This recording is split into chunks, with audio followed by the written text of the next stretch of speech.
ప్రభువును ప్రియ రక్షకుడైన దేవుని పేరిట మీ అందరికీ శుభాభివందనములు తెలియజేసుకుంటున్నాను.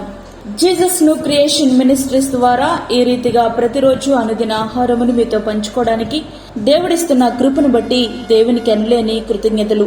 ప్రియ సహోదరులారా, అందరూ ఎలా ఉన్నారు? బాగున్నారా?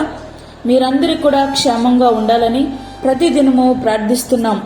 అలాగే ఈ పరిచర్య కొరకు మా కొరకు మీరు కూడా ప్రార్థించవలసిందిగా కోరుకుంటున్నాం. వాక్య జ్ఞానంలోనికి మనం వెళ్దాము. ఆది కాండము 6వ అధ్యాయము 9వ వచనం. నోవాహు నీతిపరుడును తన తరము వారిలో నిందారహితుడునై ఉండెను. నోవాహు దేవునితో నడిచినవాడు. భూమి అంతా బలాత్కారంతో నిండిపోయింది. దేవుని భయం ఏ కోశాన లేదు. ఇక మనుషులంటే లెక్కే లేదు. విచ్చలవిడిగా ఎవరికి నచ్చినట్లుగా వారు జీవిస్తున్న సమయంలో నోవాహు గారు తన నీతిని కాపాడుకుంటూ నీతిని ప్రకటిస్తూ ఉన్నారు. 2 పేతురు 2వ అధ్యాయము 5వ వచనం. దుష్ట సమూహం మధ్య జీవిస్తూ కూడా దేవునితో నడవడం మన ఊహలకు సహితం అందదు కదా. అవును, అట్లా జీవించడానికి దేవుని కృపయే కారణమయ్యింది. లోకములో జీవిస్తున్న మన నుండి కూడా లోకము నుండి ప్రత్యేకింపబడిన జీవితాన్ని ప్రభువు కోరుకుంటున్నారు.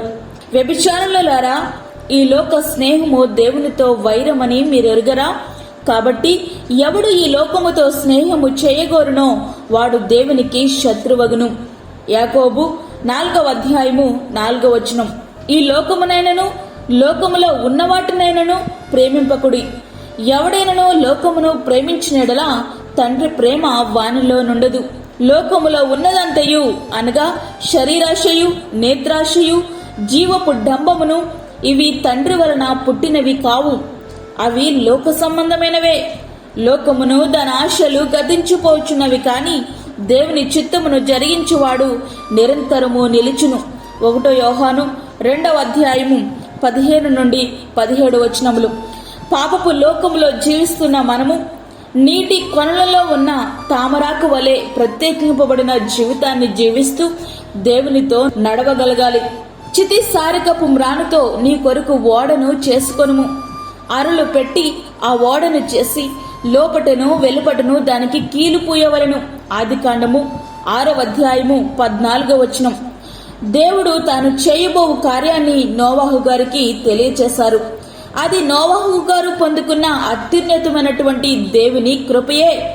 రాబో ఉగ్రత నుండి రక్షింపబడుటకు ఓడను సిద్ధపరచుకొనమని దాని యొక్క కొలతలు, ఉపయోగించాల్సిన కలప, ఓడను నిర్మించాల్సిన విధానం ఇవన్నీ కూడా స్పష్టంగా దేవుడు నోవాహు గారికి తెలియజేశారు.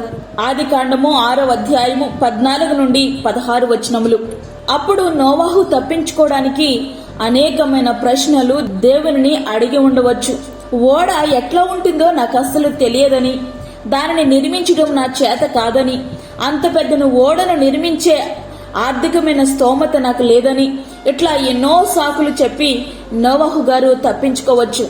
కానీ ఈ విషయంలో మన అంతటి జ్ఞానం నోవాహు గారికి లేదేమో.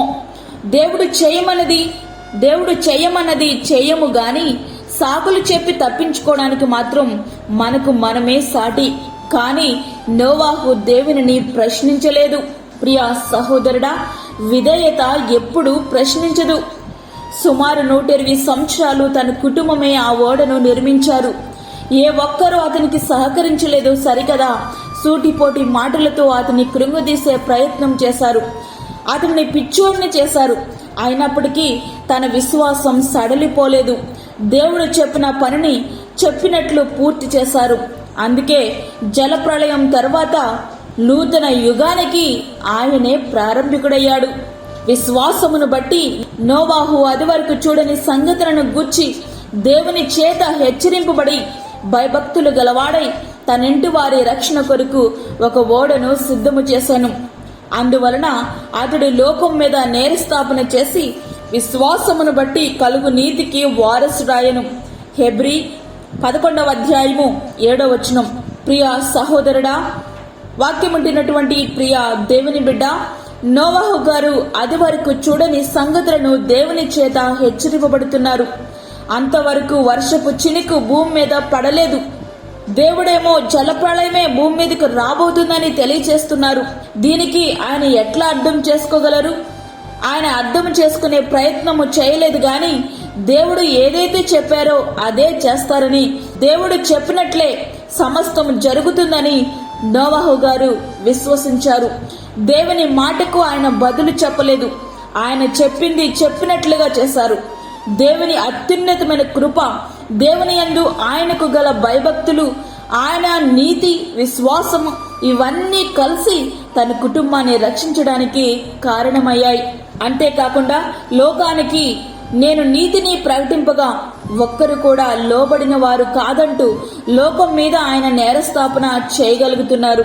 అయితే ఇక్కడ ఒక ప్రశ్న, క్రీస్తుని విశ్వసించడం ద్వారా మనము నీతిమంతులుగా తీర్చబడ్డామా? మన నీతి మన కుటుంబాన్ని రక్షించగలుగుతుందా?